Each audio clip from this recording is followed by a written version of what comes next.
Hi வணக்கம் மக்களே. Senthilkumar from Kallakurichi. இன்னைக்கு நான் பார்க்க போற current affairs news paper analysis 2 நாளைக்கானது. ஜூலை 13 மற்றும் ஜூலை 14, ஜூலை 13 அண்ட் ஜூலை 14. இந்த 2 தேதியில நியூஸ் பேப்பர்ஸ்ல வந்திருக்க முக்கியமான news exclusive for any type of competitive examinations. வீடியோக்குள்ள போறதுக்கு முன்னாடி சேனலுக்கு மறக்காம சப்ஸ்கிரைப் பண்ணிடுங்க. அப்பதான் நான் போடுற ஒவ்வொரு வீடியோ நோட்டிபிகேஷன்ஸ் வரும், உங்களால பார்க்க முடியும். வீடியோ பிடிச்சினா கண்டிப்பா லைக் பண்ணுங்க, உங்க ஃப்ரெண்ட்ஸ் சொல்லி ஷேர் பண்ணுங்க. கீழே இருக்கிற கமெண்ட்ல உங்க ஃபீட்பேக் அண்ட் சஜஷன்ஸ் தந்துருங்க. Newspaper analysis குள்ள போறதுக்கு முன்னாடி here comes an important announcement from our channel. June 2021 June 2021 current affairs MCQ PDF upload பண்ணியிருக்கோம். அதுக்கான லிங்க் டிஸ்கிரிப்ஷன்ல தந்திருக்கோம். Make use of it. உங்களுக்கு அந்த கொஸ்டின்ஸ்க்கான ஆன்சர்ஸ் வேணும், உங்களை நீங்களே கிராஸ் எக்ஸாமின் பண்ணிக்கணும் அப்படின்னா ஆன்சர்ஸ் வேணும், கீழே இருக்கிற கமெண்ட்ல உங்களோட மெயில் ஐடி தாங்க, நாங்க ஆன்சர்ஸ் அனுப்புறோம். Make use of it. June 2021 current affairs MCQs uploaded in the PDF format. Questions are set in both in English and Tamil. The downloadable link has been given in the description. Here comes the newspaper analysis for July 13 and July 14. Important for any type of competitive examinations. First one, India's largest solar park. இந்தியாவின் பரப்பளவில் பெரிய சூரிய மின்சக்தி பூங்கா எங்கு வரப்போகிறது அப்படிங்கிறது தான் இது. India's largest solar park. So NTPC national thermal power corporation, தேசிய அனல் மின் நிறுவனம் தான் இதை கட்ட போறாங்க. 4750 மெகாவாட், 4750 மெகாவாட்ல எங்க அப்படின்னா குஜராத் மாநிலத்தில் இருக்கிற ரன் ஆஃப் கட்ச், ஓகேங்களா, இல்ல ரான் ஆஃப் கட்ச் அப்படின்னு சொல்லலாம். ரான் ஆஃப் கட்ச் அப்படின்ற பகுதியில தான் கட்ட போறாங்க. கட்ட போறது என்டிபிசி நிறுவனம். இது இந்தியாவின் ஒரு பொதுத்துறை நிறுவனம், தேசிய அனல்மின் நிறுவனம். 4750 மெகாவாட். ஸோ கொஸ்டின் வந்து அந்த மெகாவாட் கேட்கறதுக்கும் வாய்ப்பு இருக்கு. டிஎன்பிசி பொறுத்த வரைக்கும் இந்த நம்பர்ஸை வச்சு விளையாடுறது வந்து ரொம்ப உங்களுக்கு அல்வா சாப்பிட்ற மாதிரி, அந்த ஏரு நம்பர்லாம். 4750 மெகாவாட் அப்படிங்கிறது வரப்போற மாநிலம் குஜராத், செய்ய போறது என்டிபிசி தேசிய அனல்மின் நிறுவனம். சோ இது என்ன அப்படி கேட்கறது கொஸ்டின்ஸ் வந்து India's largest solar park at going to be built at the state of Gujarat is executed by அப்படின்னு சொல்லிட்டு ஆப்ஷன் ஏ அதானி குரூப்னு இருக்கலாம். ஓகேங்களா, குஜராத் லார்ஜஸ்ட், ஸோ அதானி குரூப்பும் ஆப்ஷன்ல இருக்கலாம். ஸோ இதை எக்ஸிக்யூட் பண்ண போறது என்டிபிசி தான், national thermal power corporation. This will be India's largest solar park to be built by the largest producer of the country. நாட்டின் மிகப்பெரிய சூரிய மின்சக்தி பூங்காவை குஜராத்தின் கட்ச் பகுதியில் ரான் என்ற இடத்தில் என்டிபிசி அமைக்க உள்ளது.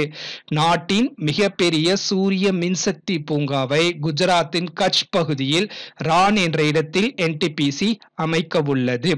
சோ சமீபத்தில் அதே நிறுவனம் என்டிபிசி வந்து இந்தியாஸ் லார்ஜஸ்ட் ஃப்ளோட்டிங் சோலார், ஓகேங்களா, மிதக்கும் சூரிய மின்சக்தி பூங்காவை வந்து ஆந்திர மாநிலத்துல சிம்மத்ரி தெர்மல் பவர் பிளான்ட்ல அமைச்சிருக்கிறாங்க 10 மெகாவாட்டுக்கு. ஓகேங்களா, largest solar power plant Andhra Pradesh மாநிலத்துல என்டிபிசி நிறுவனம் அமைத்துள்ளது.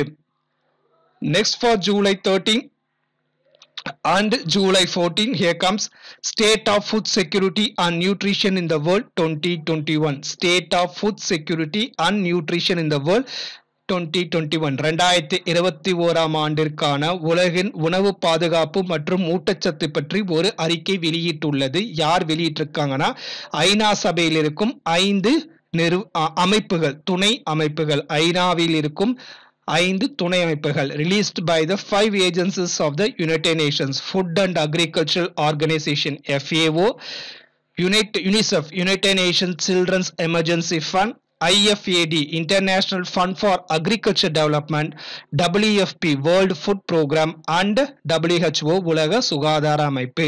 உலக சுகாதார அமைப்பு, உணவு மற்றும் பாதுகாப்பு திட்டம், உலக உணவு திட்டம், யுனிசெஃப் அமைப்பு, இதெல்லாம் 5 அமைப்புகள் சேர்ந்துதான் இந்த அறிக்கையை வெளியிட்டிருக்காங்க. இந்த அறிக்கையில் என்ன சொல்லியிருக்கிறாங்க அப்படின்னா 2020 ஆண்டில் உலகில் சுமார் 720 மில்லியனிலிருந்து 11 மில்லியன் மக்கள் வரைக்கும் பசியால் வாடி இருக்கின்றாங்க அப்படின்னு ஒரு அறிக்கை வெளியிட்டிருக்காங்க. Between 720 to 811 million people in the world faced hunger in the year 2020. 9.9% of the world's population were estimated to have been undernourished in 2020. 2020 ஆண்டில் வந்து ஊட்டச்சத்து குறைபாடு உள்ள உலக மக்கள் தொகை சதவிகிதம் வந்து 9.9% அப்படின்றது அந்த அறிக்கை சொல்லப்பட்டிருக்கு. 2019 அது வந்து 8.4% இருந்தது. ட்ரிவியா. சோ இந்த அமைப்புகள் சொல்லியிருக்கிறோம்ல 5 அமைப்புகள், அதனுடைய தலைமையகம் எங்கெங்க இருக்குன்னு பார்த்துக்கோங்க. Food and agriculture organisation, IFAD international fund for agriculture development and WFP world food programme. இந்த மூணுத்துக்கான தலைமையகம் வந்து ரோம் நகரத்துல இருக்கு. யுனிசெஃபோட தலைமையகம் வந்து நியூயார்க்ல இருக்கு. உலக சுகாதார அமைப்பு வேர்ல்டு ஹெல்த் ஆர்கனைசேஷனோட தலைமையகம் வந்து ஜெனீவால இருக்கு. Next for July 13 and July 14, deaths due to lightning, மின்னலால் உயிரிழப்பு, மின்னல்களால் உயிரிழப்பு. சோ இந்தியாவுல வந்து மின்னல் அடித்து சாவுவதற்கான ஒரு அறிக்கையை வெளியிட்டு இருக்கிறாங்க. சோ இருக்கிறதுலே according to it, lightning in India has become the biggest cause of death by the force of nature. So இயற்கையால சாவப்படுகிற இறப்பு அதிகமாக இருப்பது வந்து மின்னல்களாக தான் அப்படின்னு சொல்லிட்டு ஒரு அறிக்கை சொல்லுது. ஜூலை 11, 2021 அந்த தேதியில வந்து கிட்டத்தட்ட 70 பேர் வந்து இந்தியாவின் இருக்க வட மாநிலங்கள்ல மின்னல்களாக உயிர் இழந்துள்ளனர். குறிப்பாக உத்தரப்பிரதேசம் மற்றும் ராஜஸ்தான் மாநிலங்கள்ல 70 மக்கள்கள் வந்து மின்னல் அடித்து உயிர் இழந்துள்ளனர் அப்படிங்கிறது ஒரு அதிர்ச்சிகரமான ஒரு செய்தியாக பார்க்கப்படுகிறது. உலகில வேறு எங்கேயுமே மின்னல் தாக்கி இவ்வளவு பேர் உயிர் இழப்ப சரித்திரம் இல்லை அப்படின்னு கூறப்படுகிறது. ஏப்ரல் 2020 இருந்து மார்ச் 2021 வரைக்கும் 401 பேர் 401 people died due to lightning only in the state of Bihar. பீகார்ல மட்டும் 401 மக்கள் மின்னல்களால் உயிரிழந்தனர். சோ இந்தியாவுல மின்னல் தாக்கி உயிரிழப்பு அதிகமாக உள்ள மாநிலத்துல முதல் இடத்துல பீகார் இருக்கு. பீகாருக்கு அடுத்தபடியாக உத்தரப்பிரதேசம், மத்திய பிரதேசம், ஒடிசா மற்றும் ஜார்க்கண்ட் மாநிலங்கள் அதிகமான உயிரிழப்பை மின்னல்களால் சந்திக்கின்றன. So maximum death due to lightning in India வந்து Bihar first place, second Uttar Pradesh, third Madhya Pradesh, fourth Odisha and fifth Jharkhand. Next for July 13 and July 14, Bhutan adopts BIM UPI.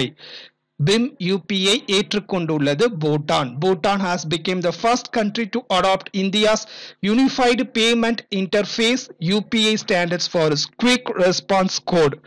So Bhutan இந்தியாவுக்கு அண்டை நாடு. இன்னும் சொல்ல போனா India கூட எந்த விதமான பிரச்சனையும் கொண்டுள்ளாத ஒரே அண்டை நாடு இது அப்படின்னு சொல்லலாம். ஓகேங்களா. இந்தியா எல்லை கொண்டு உள்ள நாடுகள்ல வந்து எந்த விதமான பிரச்சனையும் இதுவரை இந்தியாவுக்கும் பூட்டானுக்கும் இருந்ததில்லை அப்படின்னு சொல்லலாம். பூட்டானில் BIM UPI பண பரிவர்த்தனை சேவையை இந்திய நிதியமைச்சர் திருமதி நிர்மலா சீதாராமன் தொடங்கி வைத்தார். ஓகேங்களா. UPI ஒருங்கிணைந்த கட்டண அமைப்பு, யூனிஃபைட் பேமெண்ட் இன்டர்ஃபேஸ் அப்படிங்கிறது ஒருங்கிணைந்த கட்டண அமைப்பு மூலம் செயல்படும் BIM பண பரிவர்த்தனை செயலியை அறிமுகப்படுத்தியது இந்தியா. பாரத். ஓகேங்களா. BIM. It is also second country after Singapore to have BIM UPI acceptance at the merchant location. சிங்கப்பூருக்கு அப்புறம் BIM UPI வந்து ஏற்றுக்கொண்ட இரண்டாவது நாடு பூட்டான் என்பது குறிப்பிடத்தக்கது. ஆனா Bhutan is the first country to issue and accept both RuPay card as well as and BIM UPI. RuPay அட்டைகளையும் BIM UPI-யும் ஒரு சேர ஏற்றுக்கொண்ட ஒரே நாடு பூட்டான். ஆனா BIM UPI முதலில் ஏற்றுக்கொண்ட நாடு சிங்கப்பூர், இரண்டாவதாக ஏற்றுக்கொண்ட நாடு Bhutan. So BIM, Bharat Interface for Money. Bharat Interface for Money is India's digital payment application. இது வந்து இந்தியாவுல ஒரு டிஜிட்டல் பண பரிவர்த்தனை மேற்கொள்வதற்கான ஒரு செயலி. That works through UPI, Unified Payment System. ஒருங்கிணைந்த கட்டண அமைப்பு மூலமாக இது வேலை செய்யப்படுகிறது. A system that powers multiple bank accounts into a single mobile application.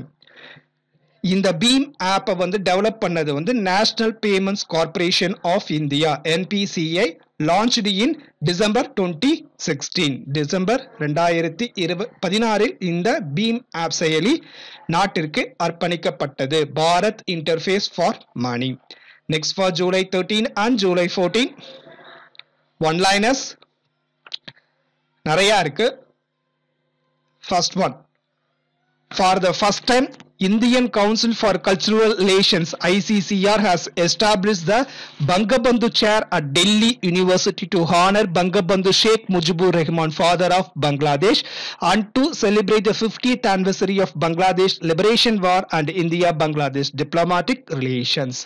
So முதல் முறையாக டெல்லி பல்கலைக்கழகத்தில் பங்கபந்து இருக்கை ஒன்று ஏற்படுத்தப்பட்டுள்ளது. பங்கபந்து அப்படிங்கிறது வங்கதேசத்தின் தந்தை என்று அழைக்கப்படுகிற ஷேக் முஜிபுர் ரஹ்மான், அவர்தான் பங்கபந்து என்று செல்லமாக அழைக்கப்படுகிறது. அவருடைய பெயர்ல ஒரு இருக்கையை டெல்லி பல்கலைக்கழகத்தில் ஏற்படுத்தப்பட்டுள்ளது. எதற்காக?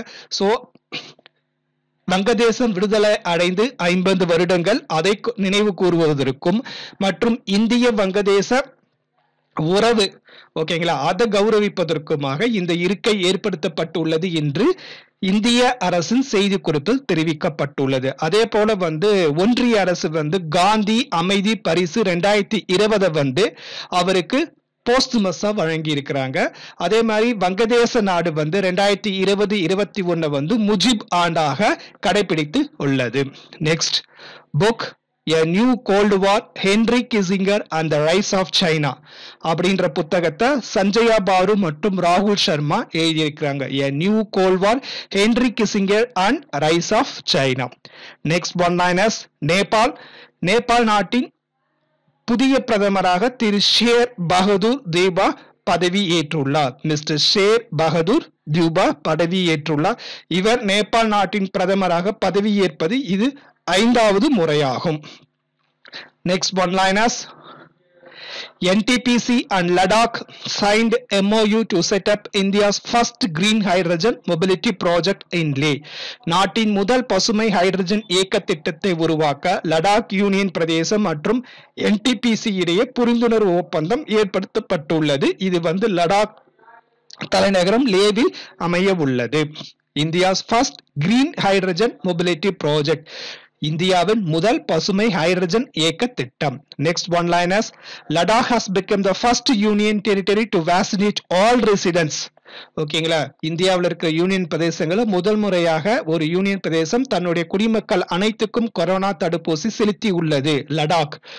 சோ ஃபர்ஸ்ட் டோஸ் அங்க இருக்கிற மக்கள் அனைவருக்கும் செலுத்தப்பட்டுள்ளது அப்படின்ற செய்தி குறிப்பு தெரிவிக்கப்பட்டுள்ளது.